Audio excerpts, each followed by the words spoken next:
فلسطین اور اسرائیل کے درمیان جاری جنگ کا آج 8واں دن ہے اور ایسا لگتا ہے کہ جنگ ابھی بند ہونے والی نہیں ہے۔ یہ سلسلہ لمبا چلے گا۔ اسرائیل نے بدلہ لیتے ہوئے حماس پر اور غزہ پٹی پر تابڑتوڑ حملہ کر رکھا ہے۔ غزہ پٹی میں ہر چیز کو نشانہ بنایا جا رہا ہے، یہاں تک کہ اب نارتھ غزہ کے فلسطینیوں کو وہ علاقہ خالی کرنے کا حکم جاری کر دیا ہے اور لگاتار نارتھ غزہ میں رہنے والے ساؤتھ غزہ کی جانب جا رہے ہیں۔ اسرائیل کا منصوبہ ہے کہ اب وہ خالی جگہوں پر حملہ کرے گا تاکہ حماس کا مکمل ٹھکانہ تباہ و برباد ہو جائے۔ لیکن تعجب کی بات یہ ہے کہ اسرائیل کی طرف سے تابڑ توڑ اور لگاتار حملہ ہونے کے باوجود، کنٹینیو ایئر اسٹرائک ہونے کے باوجود بھی حماس کی طرف سے حملہ لگاتار ہو رہا ہے، لگاتار راکٹ بھی داغے جا رہے ہیں۔ یہ سلسلہ نہیں رک رہا ہے اور یہی وجہ لوگوں کو سمجھ میں نہیں آ رہی کہ آخر ایسا کیوں ہو رہا ہے۔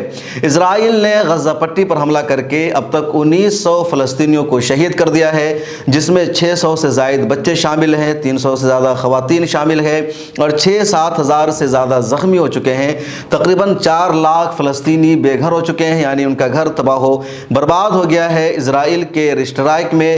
اس کے علاوہ مسجدوں کو، مدرسوں کو، ہسپتالوں، اسکول، کالجز، ساری چیزوں کو اسرائیل نے حملہ میں نقصان پہنچایا ہے۔ ہسپتال کو نقصان پہنچایا ہے، ایمبولنس تک کو نقصان پہنچایا گیا ہے۔ حماس کی طرف سے جو حملہ ہوا ہے اسرائیل پر، اس میں اب تک 1300 سے زیادہ افراد کی ہلاکت ہو چکی ہے اور 4000 سے زیادہ زخمی بتائے جا رہے ہیں۔ تو دونوں طرف سے حملوں کا سلسلہ جاری ہے۔ امریکہ نے اسرائیل کی مدد کے لیے پورا بحری بیڑا بھیج دیا ہے، جنگی طیارہ بھیج دیا ہے، F-15E بھیج دیا ہے، اس کے علاوہ برطانیہ نے بھیج دیا ہے۔ اقوام متحدہ کہیں نہ کہیں اسرائیل کا سمرتھن ہی کر رہا ہے۔ ان سب کے باوجود پوری دنیا حیران ہے کہ آخر حماس اب تک رک کیوں نہیں پا رہے ہیں، حماس کو طاقت کہاں سے مل رہی ہے، کہاں چھپے ہیں حماس کے مجاہدین کہ اسرائیل کے اتنے بڑے حملہ کے باوجود کئی ماہرین کا کہنا ہے کہ اتنی مضبوطی کے ساتھ، اتنی قوت کے ساتھ پہلی مرتبہ اسرائیل غزہ پٹی پر حملہ کر رہا ہے، جو ہر چیز کو وہاں نشانہ بنا رہا ہے۔ اس کے باوجود حماس کا حملہ نہیں رک رہا ہے۔ کئی تجزیہ نگار کہہ رہے ہیں کہ ابھی تک اسرائیل کی خفیہ ایجنسی موساد حقیقت کا پتہ لگانے میں ناکام ہے کہ کہاں چھپے ہیں حماس کے مجاہدین اور کس طرح وہ سارے آپریشن کو انجام دے رہے ہیں۔ اسرائیل کے لیے سب سے بڑی خبر اس بیچ یہ آ رہی ہے کہ حزب اللہ نے بھی لبنان کی سرحدوں سے اسرائیل پر حملہ شروع کر دیا ہے۔ الجزیرہ کی ایک رپورٹ کے مطابق حزب اللہ نے اسرائیل کے 5 فوجی اڈوں کو نشانہ بنایا ہے، تباہ و برباد کر دیا ہے۔ اسرائیل نے بھی حملہ کیا ہے جس میں حزب اللہ کے 3 جنگجوؤں کی ہلاکت ہو گئی ہے، لیکن حزب اللہ کی طرف سے حملہ ہو جانا اسرائیل کے لیے ایک اور بڑی خطرے کی گھنٹی ہے۔ کل کی ایک رپورٹ میں نے بتایا تھا جس میں کہا تھا کہ حزب اللہ کی تاریخ کیا ہے، کون سا گروپ ہے، تو 2 مرتبہ حزب اللہ کی اسرائیل کے ساتھ لڑائی ہوئی اور دونوں مرتبہ میں اسرائیل کو شکست کھانا پڑا ہے حزب اللہ کے ہاتھوں، ایک 2000 میں اور ایک 2006 میں۔ تو حزب اللہ خود ایک طاقتور گروپ ہے، ایران کے مکمل حمایت حاصل ہے اور یہی وجہ ہے کہ حزب اللہ نے امریکی بحری بیڑا کو بھی دھمکی دے دی ہے۔ جیسے ہی خبر آتی ہے کہ امریکی بحری بیڑا بحر احمر میں آ رہا ہے، امریکہ کھل کر اسرائیل کے آتنکواد کی مدد کر رہا ہے، تو کئی ممالک خاموش ہیں یا وہ مذاکرات کی کوشش کر رہے ہیں، اپنی فوجی مدد نہیں دے رہے ہیں فلسطین کو۔ لیکن حزب اللہ نے کھل کر کے کہا کہ امریکی بحری بیڑا سے ان کو ڈر نہیں لگتا ہے، کیونکہ ان کے پاس یہ صلاحیت ہے کہ امریکی بحری بیڑا کو بھی نقصان پہنچا دے۔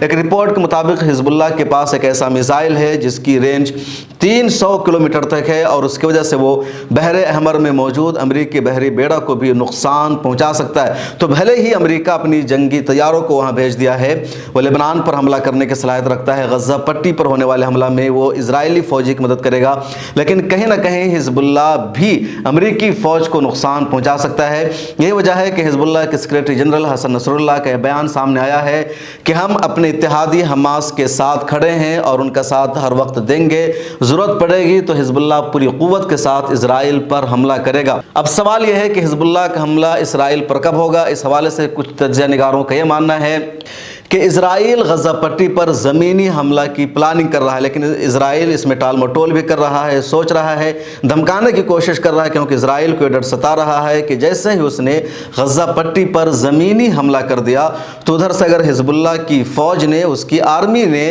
اسرائیل پر حملہ کر دیا تو بیک وقت اسرائیل کو 2 محاذوں پر جنگ لڑنی پڑے گی اور اسرائیل کے لیے سیاہ باب ہوگا، اس کے لیے بہت برا وقت شروع ہو جائے گا۔